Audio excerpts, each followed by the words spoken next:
सलकनपुर नहर तिराहा पर बड़ा सड़क हादसा सामने आया है। हरदा से भोपाल जा रही चौहान ट्रेवल्स की बस MP04 2877 नहर की पुलिया से टकरा गई।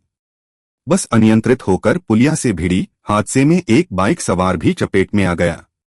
बस में करीब 45 यात्री सवार थे। हादसे के बाद मौके पर अफरा-तफरी मच गई।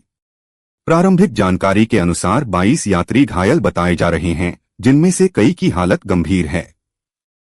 गंभीर घायलों को हमीदिया अस्पताल भोपाल रेफर किया गया है। घटना की सूचना मिलते ही पुलिस मौके पर पहुंची। राहत एवं बचाव कार्य जारी है।